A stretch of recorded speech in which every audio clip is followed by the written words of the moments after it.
Morning, everyone. Did not get the UFC video up yesterday on Friday, so it's Saturday morning, having some coffee, break down some UFC fights here, so we'll just get right into it. I will tell you guys, we have a Saturday pack that's up at WagerTalk. It's just got all plays for Saturday. Lacrosse starts today, NCAA lacrosse. We've got a couple plays in there.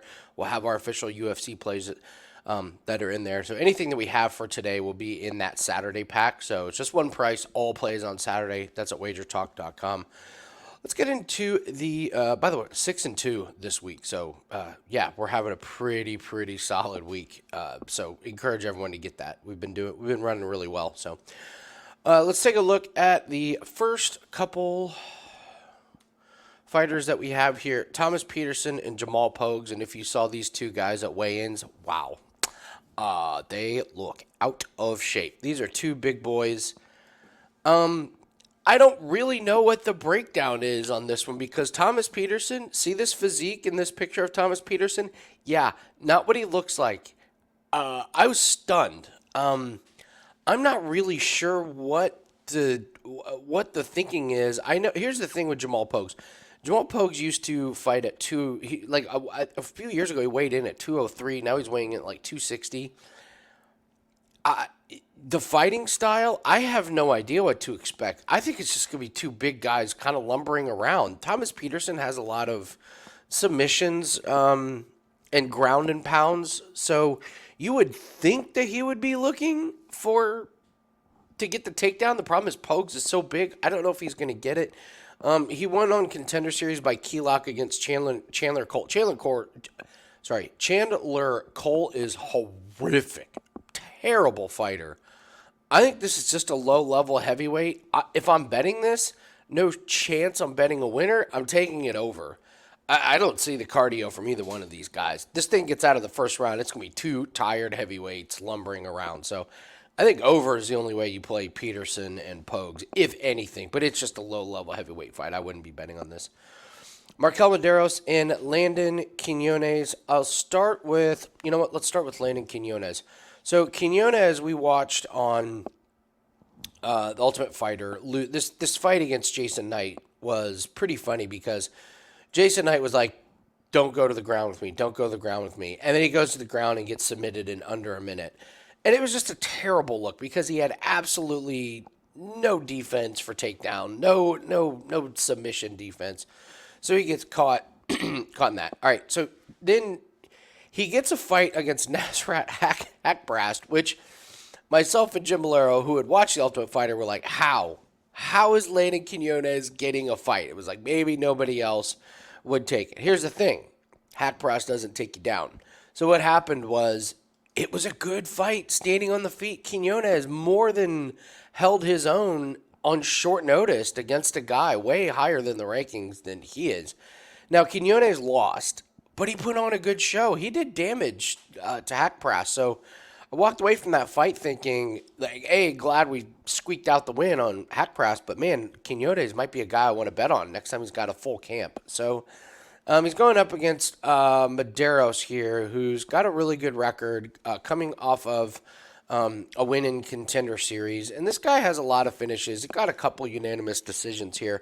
His knee to Isaacov was one of the knockouts of the year on Contender Series. It looked great. And now Isaacov was trying to take him down, and Medeiros showed really good takedown defense. I don't think either of these guys are going to try and get this ground. I think this could be a fun fight standing. I'm going to lean Quinones. I can't say it's a very confident pick. I will not be betting on this fight, but this is going to be an entertaining one. I'll lean Quinones just because I thought he looked good against a UFC vet like Hakparast. I need to see a little bit more from Medeiros, but don't be surprised if Medeiros pulls out a win. I just think it's going to be a really solid fight. I wanted to say under.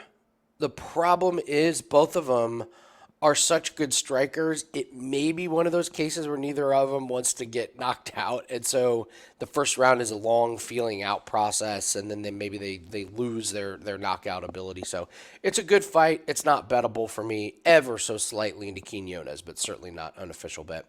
Stoliarenko versus Luana Carolina. This is all about can Luana Carolina stay out of the armbar of Stoliarenko. If she can, I think she wins it on the feet comfortably.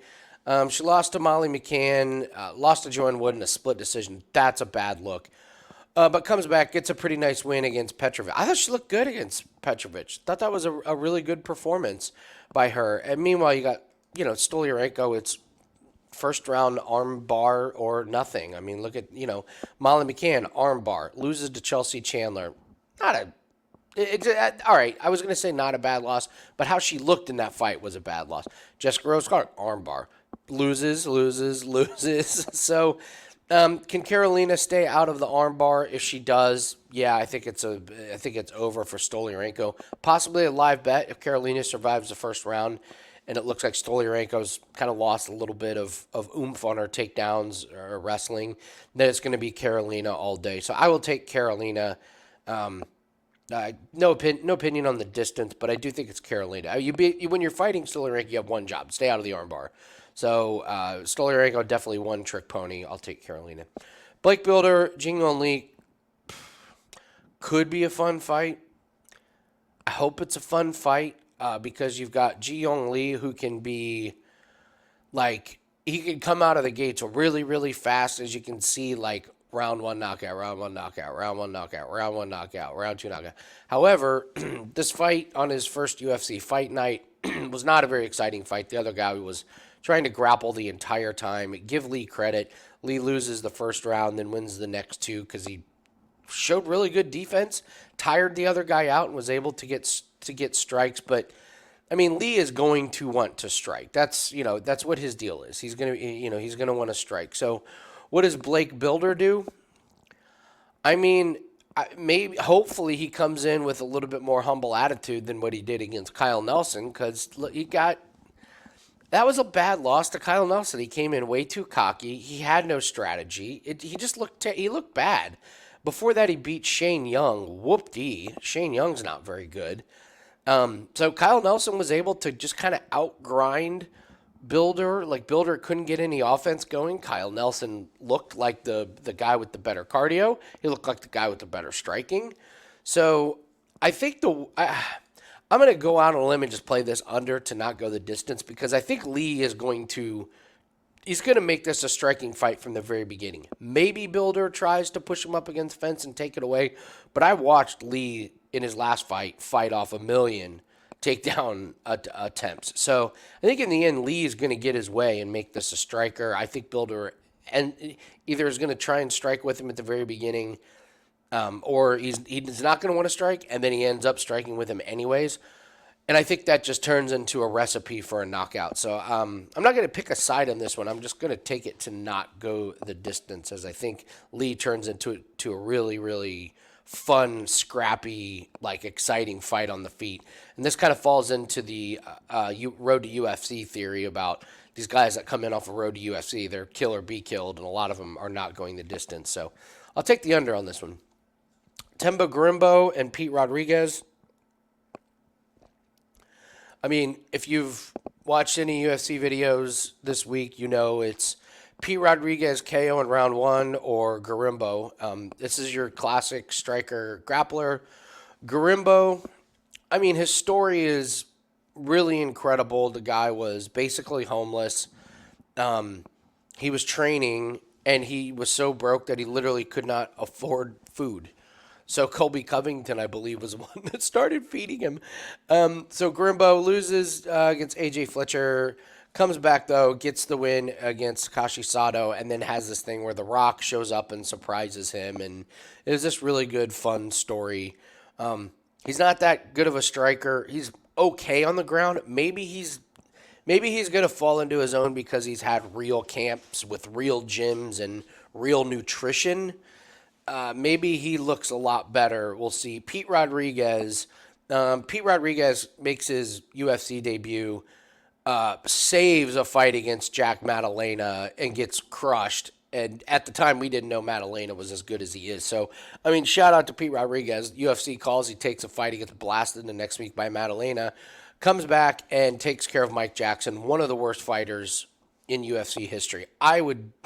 He's got to be top 3. The man was a photographer and then decided to give a shot at UFC. He's 1-1. The win was because the other guy got disqualified. So Pete Rodriguez has literally fought one of the best strikers in the UFC and then one of the worst fighters of all time. So talk about polar opposites here. So it's kind of tough what to expect from Pete Rodriguez. We haven't seen him get into later rounds, so we don't know much about his cardio. We know he's going to come out striking, and he could absolutely spark Grimbo. If he doesn't, my guess is Grimbo kind of gets him on the ground and holds him there. You know what? For fun's sake, let's just take Pete Rodriguez KO. Why not?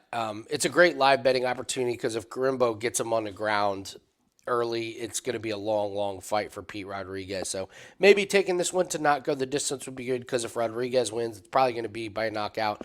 And Grimbo could absolutely get a submission on Rodriguez if Rodriguez isn't paying attention. So, take it to not go the distance. Why not? Charles Johnson and Azat Maxim. Here's your stat of the fight. Charles Johnson has 6 UFC fights, has been taken down 31 times. Maxim, we bet on Maxim in his UFC debut against Tyson Nam, and while he got the win, it was a split decision. I thought Nam fought a really good fight, and Maxim wants to take you down and get you on the mat, and Tyson Nam did a really good job getting away from that. And so Maxim ends up kind of turning into a striker for that fight. And he did a good job. He got damage done on Tyson Nam. So if on one hand I'm looking at it going, okay, Tyson Nam, UFC vet, Maxim puts on a good show, showed really good cardio against a UFC veteran. My problem is, like, I don't know, how good is Tyson Nam? Like, he knocked out Odie Osborne when Odie Osborne, his brain shut off, and he did this jumping knee that missed by a mile. He gets caught with one shot. But then Nam loses to Bruno Silva. He's lost to Maxim. He's lost a split decision to match win against Jerome Rivera, who's terrible. So I'm not really sure how great the win is for Maxim. I don't know. He's not quite 30, but he did make his UFC debut when he was, 28 years old. So it's a little late in his career. My problem is I think Charles Johnson is not very good. I've been making money. I've had a good read on Charles Johnson. We bet him against Jimmy Flick, bet him against Zalgas, and then bet against him in his next 3 fights. And I'm betting against him. I think Maxim takes him down fairly easily. And Charles Johnson's one of these guys where when you're talking about things he does good, it's like, well, he doesn't get submitted when he's on the ground. And it's like, yeah, but he's on the ground the whole time. His striking doesn't scare anybody on the feet. His cardio is okay, but he just doesn't know how to do much with it. He ends up taking these fights kind of short notice. I get it. He's chasing money. Probably gets paid more for these short notice fights than he does, or than a lot of guys for fights that are months out. So maybe that's what he's doing, but I don't think he's putting himself in a good position because he just doesn't seem like he's got a good game plan, or he doesn't have, I don't know. It looks like he's going in there to not lose a lot of these times. So I think Maxim takes him down. I think this ends up being another fight that goes the distance because it's a Charles Johnson fight. So I'll take Maxim to win. I think he wins it on the ground. Molly McCann and Diana Belbita, both of these fighters have mentioned the retirement word. So Molly McCann is, 33 here? She's a big favorite, and I want nothing to do with Molly McCann in this fight. She's moving weight divisions. I will say she's looked good. She looks ripped. She looks shredded. I don't know. There's something about her I just don't trust. So she gets all these hyped fights, like, fighting in her own backyard against Carolina, gets a crazy looking knockout against Carolina with the spinning back fist, then beats Hannah Goldie. Congratulations. I mean, putting her against Aaron Blanchfield was bad. That was not fair. So Blanchfield runs through her. Here we go. Stolyarenko is armbar, first round. So Molly has shown she can't get out of some of these submissions. She does have good wrestling if the opponent isn't very good. And so we're looking at Belbita here. And, what do we know about Belbita? Well, I thought it was interesting this week that it's I didn't know this, but apparently a lot of other people in the industry knew that just over in Romania, she can't train against great people, but now she's over in Canada and is really happy, loves it over there, has got good training. It really enjoys the camp that she's at. She enjoys, the place in life that she's at. So she's coming in with a lot of confidence. And I will tell you, I bet against her against Karolina Kowalkiewicz, but she looked way better than I thought she was going to. I thought it was Karolina all day, and Karolina did win, but I was impressed with Belbita. My takeaway wasn't like, oh, Carolina, great solid win. I was like, wow, Belbita's made improvements and looked really good. So she wins against Maria Oliveira. It was an okay fight. I thought she looked pretty good there. But these last two fights, she has the win, and then she has a really good performance against Carolina Kowalkiewicz. And I think the momentum's on Belbita's side, not Molly McCann. McCann paired up with Patty Pimblett, and they were buddy-buddy, and then Barstool Sports got behind both of them, but then, she loses a couple in a row, and nobody's really on her. And then there was that iconic moment where the reporter asked Patty Pimblett if him and Molly McCann had ever shagged. And if you have not seen the answer that Patty Pimblett gave, I encourage you to look it up because it is laugh out loud hilarious. Anyway, I've digressed. I like Belbita. Give me the fighter as an underdog whose striking has looked pretty good. Molly McCann has shown she can wrestle and she can get to the ground, but she's also shown that she is susceptible to, getting submissions. And the other thing is this is a rematch. Now, it's a rematch from a while ago. What was it, 2019? But Belbita's got a little bit of a revenge factor here. So I like Belbita as the big underdog in this win against Molly McCann, who's, probably her best days are behind her. Belbita's a little bit younger, seems to be in a better place in life. So I'll take a sprinkle on Belbita to win. Urbina Radkey, I like Urbina in this one. Radkey, exciting fights on the regional scene. They bring him in to fight Blood Diamond, another terrible UFC fighter who's friends with Israel Adesanya. Radkey just pushes Blood Diamond up against the fence. Somehow gets his eye mashed because he just put on a really terrible performance against Blood Diamond. He comes into UFC and he gets a win. Congratulations. But everyone was booing him. Then after the fight, in-ring interview, he calls the fans the F word. And I don't mean the F word that comes after mother. I mean the other F word.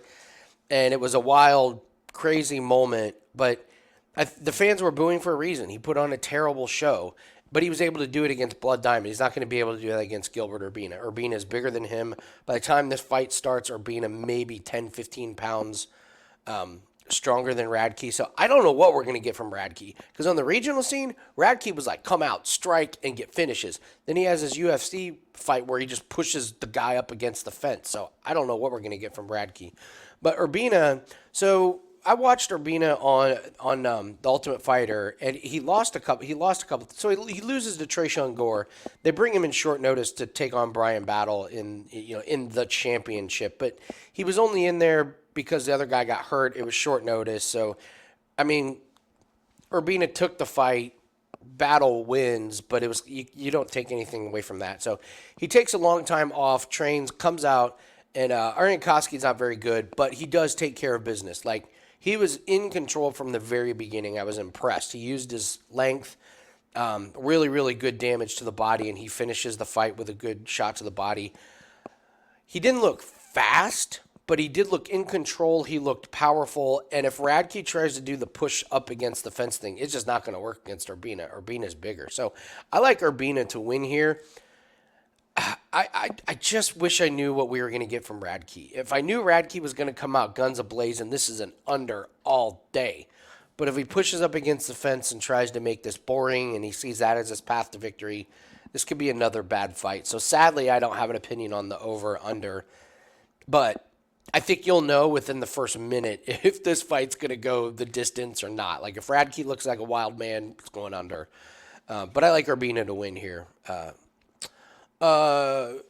Aliskab Kizriev, I don't know if I'm pronouncing that right, against Makhmed Muradov. So I wrote my article for UFC earlier in the week, and I thought I was being sneaky taking Muradov as the underdog. And now everyone likes Muradov on the underdog. So now I'm a little worried. Money's come in on Muradov, and I get it. So Kizriev, the biggest red flag I have for a 14-0 fighter is that he makes his UFC... He goes on Contender Series in 2020, and then we just don't see him for a lot. And he makes his UFC debut in his 30s. That's a red flag when you make your UFC debut in your 30s. Why weren't you in there earlier? Faces Dennis Tululin, who's terrible. I didn't think Kisryev's striking looked all that great. He takes Tululin down. Okay, congratulations, but it takes him till the round 2 to get the submission. And I thought he was kind of teetering on the edge of being tired. I've read and heard that he's got some just nagging injuries and that his body is just never healthy. And that's why, a lot of times he pulled out of some of those fights. And, we look at Murov, who's going to have the height and the reach advantage. And so he beats Brian Barberena. Now, he is able to take Brian Barberena down, but he can't hold him there forever. Brian Barberena was able to get up against him. Now, I will say Barberena was beat up at the end of that fight, so Murov took care of business. He just didn't get the finish. Loses to Kai Barallo. Not really. That's not a bad loss. I'm very high on Barallo. Losing to Mearshardt's not very good. That's kind of a bad look here. This all comes down to what's Kisryev's health and what's his cardio and stamina like. Because if he starts to fall off, which I think Murov can really make him work. If he starts to fall off, I think this is a really good live betting opportunity on Murov. So I'm not going to bet this pre-fight. I'm going to hope that I see a pretty good first round, or at least half of the first round from Kisryev, but that we see that Murov can kind of start to tire him out. And if I see Kisryev start to tire at all, I'm going to live bet Murov, because I'm telling you, in that Tululin fight, I was looking, I'm like, man, if Tululin can get this to round 3, Kisryev's ripe to be beaten. So he's 14-0. He's not going to end his career undefeated. He's going to lose at some point. Maybe it's tonight, but I think it's a great live opportunity on Murov. Vivian Araujo, if I'm pronouncing that right. I've heard that name pronounced 3 different ways just this week. Against Natalia Silva, I'll make this quick. Viviani's 37 years old. Her best days are behind her. She's tough. She's not high enough volume for me, and she's definitely not fast enough to keep up with Natalia Silva. I mean, this Natalia Silva she's 16-5, which is crazy. Like, you see her now, and you're like, how did you ever lose? But I got to give her credit because she didn't look amazing 7-8 years ago. And I don't think anybody saw this coming, but she worked super hard. Comes in, great win against Jasudavicius. Nice win against Teresa Bleda, which Bleda was just trying to take her down. Silva survives, tires her out, blasts her, knocks her out. Victoria Leonardo, great win. And then Andrea Lee. This went to decision, but Andrea Lee was beat up. I thought that was a fantastic win because Andrea Lee is tough. Not the best fighter in the world, but she's a real UFC fighter, and Natalia Silva just schooled her from beginning to end. So I think Viviani, always questions about her cardio. You never know what her cardio is going to be. I just think this is way too much for Viviani to win. Her path to victory is a flash knockout? All right, she hasn't had one of those in a while. She even tried to take Jennifer Maia down. She did, but even couldn't hold Jennifer Maia down. So I think this is Natalia Silva on her march, on her way up to a title shot. I think she kind of steamrolls Viviani. Credit to Jim Malero, who was telling me that he watched watched a video saying that Natalia Silva said it's hard fighting another Brazilian. Maybe she doesn't knock out Viviani. Maybe it's Natalia Silva by decision. That could be interesting. Like, she didn't finish Andrea Lee, but she just pieced her up all fight long. Maybe it's something similar. So maybe she doesn't get the finish. Maybe it's, and here's the thing, Viviani is tough as nails. That's the other thing. She would have to get absolutely blasted on a kick or just something crazy. So it's Silva to win. I think you're maybe looking at it as a parlay piece or some kind of just maybe by decision is the way to go there, but it's Natalia Silva. So a couple more fights. If you guys could hit the like button and leave me a comment, tell me what your best bet is. Don't forget to grab that Saturday pack. It's going to be a really, really good looking card for Saturday. So somebody just sent me a message about Drew Dober, who we're getting ready to talk about. Randy Brown and Musley Salikov. I can't stand betting on Randy Brown. I don't like watching his fights. The guy is built like a machine, and yet he just always underwhelms. 17-5. He's, gets the win against Wellington Turman, but I thought he should have rolled through Wellington Turman. Loses to Jack Della Maddalena. And now, make no mistake, he got technically submitted, but it was Maddalena flattened him with a punch. So, but this win against Trinaldo was a terrible win. Like, I actually thought he almost lost it. Cass Williams, really good fight, but a close one. Jared Gooden, unanimous decision. So, I almost want to just think it's Randy Brown by decision because that's what Randy Brown does. I'm not a believer in Salikov. The guy's 39 years old. His best days are way, way behind him. His cardio is not great. Nicholas Dalby was able to hold him down on the ground, grind out a win. And then, the win against Andre Fiallo, everyone's knocking out Andre Fiallo. Credit to him that he did it in round 3, but Fiallo's cardio is worse than Salikov's. So, not a believer in Salikov. I think it's Randy Brown all day. But again, it's a Randy Brown fight, so it's probably going to go the distance. Just worry is the cardio for Salikov. But if he went the distance against Dalby, he can probably go the distance against Randy Brown. So it's Randy Brown and overs in this one. Moicano and Drew Dober, unders is the only way I will look at this fight. You look at Drew Dober, round 1, round 2, round 3, round 1. So his chin, getting a little chinny. He got creamed by Frivola, but then comes out and just smokes Ricky Glenn. Shout out to Ricky Glenn, part-time plumber, I believe, part-time fighter. That's what you get when you're a part-time UFC fighter, is you get plumbed into the ground. You got Moicano, who there's some questions about Moicano because, we haven't seen him in a while. And we have a fade the baby theory on Moicano, I think, and Dober. But I believe he's working on some broadcasting career or a podcast or something. He's been yammering on about that all week. So not really sure he's 100% in there. But I like what he did against Brad Riddell, which is soften him up with some shots, jumps on his back, gets the rear naked choke. Can he do that against Dober? Absolutely. Dober's not very good on the ground. Loses decision against Dos Anjos, which it's Dos Anjos, so that's kind of what Dos Anjos does at this point, is goes to decision. But before that, wins against Alex Hernandez, that's a finish. Wins against Jai Herbert, that's a finish. Loses to Fiziev, that's a finish. Wins against Hadzovic, that's a finish. Loses, finish. So this fight just screams under. So I'm not even going to mess around with who's going to win. I'm just going to take this to not go the distance. So use it as a parlay piece. Do whatever you want, but take that one to not go the distance. Dolidze and Imavov, fairly underwhelming main event. I'll make this one short and sweet. I think Imavov's just got a few more weapons in his arsenal here. And Dolidze, 12-2. Awesome. This guy's great, right? Well, let's take a look at this. So let's go through his wins here recently. So 2001, Star Poli, who's not in the UFC anymore. Kyle Dawkins, who's not in the UFC anymore. Phil Hawes, who probably is not in the UFC anymore. And then Jack Hermanson in one of the strangest victories you will ever see. Hermanson's winning. Somehow Dolidze gets him in a calf slicer that Hermanson can't get out of. Gets this random finish on the ground. I don't know if it was the luckiest win or the most brilliant win ever. You go back and you see how it unfolded.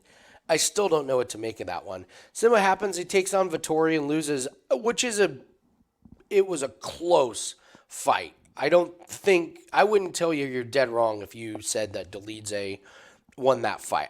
It was a really, really close one. My problem was I didn't think it was very high level. I thought it was a fairly boring fight. And I just don't think Dolidze has quite enough weapons to take out Imavov. Now, I'm not an Imavov fan either. I will say, in his last fight against Chris Curtis, make no mistake, he was winning. They had that big clash of heads. Imavov was winning that fight. And before that, he loses to Sean Strickland, which Sean Strickland was a champ. So how bad is that? How bad is that loss? Probably not. Wins against Buckley, wins against Shabazian, Heinisch, okay.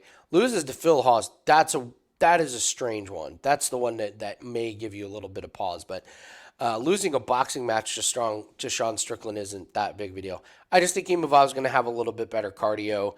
It's going to be close. It's going to go to the scorecards. I do not recommend betting this one. this because I think the line is about right. Imavov is the rightful favorite. Maybe take some overs. I think both these guys are tough enough to stay out of the knockout zone for either one of them, and I don't think either one of them is going to have success on the ground submitting another one. So I guess overs would be in this one for me, especially in an Imavov fight. I mean that last fight against Chris Curtis, he was doing such a good job with the striking, and even though he was winning, he just wasn't ever like threatening the knockout. Until they headbutted each other into next week. So so it's not a very exciting breakdown, but that's my thoughts. So quick recap: Peterson Pogues, stay away. It's a terrible heavyweight fight. Maybe take it to go the distance. Medeiros Quinones, ever so slightly into Quinones, but should be a fun fight. Stoliarenko Carolina. I'll take Carolina if Stoliarenko doesn't get the armbar in the first round. Bilder and Lee, just take it under. I think Lee turns it into a striking match and someone goes to sleep. Grimbo and Pete Rodriguez. Not a fight I would recommend betting, but for purposes of the video, sprinkle Pete Rodriguez by knockout. Charles Johnson, Maxim. I like Maxim. Charles Johnson, no takedown defense. Once he gets on the ground, he just kind of stays there. Doesn't get finished, but doesn't have a lot of offense, so I like Maxim. Belbita and McMann, I like Belbita. I think where she's at in her career and in her life, she's just in a much, much better spot. Revenge factor, so give me Belbita. Radkey, Urbina, I like Urbina. Not sold on Radkey after a terrible performance against Blood Diamond. Murov, I guess I'll sprinkle the underdog. I'd like to see Kizrev, what he looks like in round 3, what his cardio looks like. My suspicion it's not very good, so I think Murov wins a close one, pulls away late. Silva, Viviane, give me Silva by decision. Salikov and Brown, Randy Brown by decision. Moicano, Dober, don't care who wins. Just give me the under. And Dolidze and Imavov, slightly into Imavov. Maybe some overs, but definitely not a fight that I will be betting on. So, all right, guys, hit the like button. Leave me a comment. And also, don't forget to get that Saturday pack. A lot of really, really good plays on the slate. So good luck on your plays. We'll see you everyone later.